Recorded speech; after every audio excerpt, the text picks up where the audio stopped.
மூன்றாவதாக ஆகாப் என்னும் இஸ்ரவேல் ராஜா. 1 ராஜாக்கள் 20ஆம் அதிகாரம் 28ஆம் வசனத்திலே இந்த ஒரு விசேஷித்த தேவ மனிதனை காணலாம். ஆகாப் அரசனை பற்றி நமக்கு தெரியும். இஸ்ரவேல் மக்களை அரசாண்ட அரசர்களிலே மிக மிக மோசமான ஒரு ராஜா என்றால், ஒரு கேவலமான ஆண்டவரை விட்டு வீழ்ச்சி அடைந்த ஒரு அரசன் என்றால் ஆகாப் தான். ஆனால் இதில் விசேஷம் என்னவென்றால், இந்த ஆகாப் என்ற அரசனுக்கும் பரிசுத்த தேவன் கிருபை அளிக்கிறவராக இருக்கிறார். இது ஒரு ஆச்சரியமான ஒரு காரியமாகும். எலிசா தீர்க்கதரிசி காலத்தில் நடந்த ஒரு சம்பவம் இது.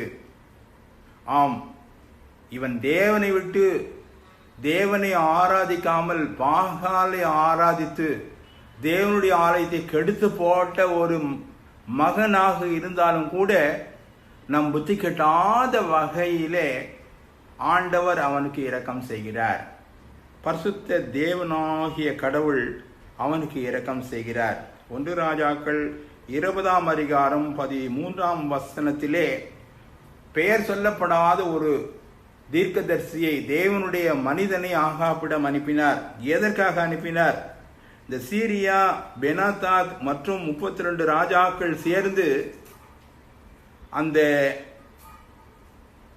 இஸ்ரவேலின் ராஜாவாகிய ஆகாபோடு போர் செய்ய வந்தார்கள். அப்பொழுது இவன் அந்த அனைத்து மக்களையும் வெட்டி போட்டானாம். முறிந்தோடி போனார்கள் என்று வேதம் கூறுகிறது. மறு வருஷத்திலே மீண்டுமாக அவர்கள் கூடி வந்தார்களாம். அவர்கள் என்ன யோசித்தார்கள்? சமவெளியிலே நடந்தது, பள்ளத்தாக்கிலே யுத்தம் பண்ணினால் அவர்கள் தேவன் அவர்களுக்கு உதவி செய்ய மாட்டார் என்று எண்ணி பள்ளத்தாக்கிலே அவர்கள் போரிட வந்த பொழுது தேவனுடைய மனிதன் ஒருவன் இந்த ஆகாபிடம் போய் கூறினான். 1 ராஜாக்கள் 20:28 கூறப்பட்டுள்ளது, கர்த்தர் பள்ளத்தாக்குக்கு மாத்திரமா அல்லது சமவெளிக்கு மாத்திரமா அல்லது மலைகளுக்கு மாத்திரமா? எல்லா இடத்திலும் அவர் தேவன் ஆச்சரியமாக அற்புதமாக விடுதலை அளிக்க, போரிலே ஜெயிக்க, மேற்கொள்ள கிருபை செய்கிறார். அதை நீ பார்ப்பாய் என்று கூறினான்.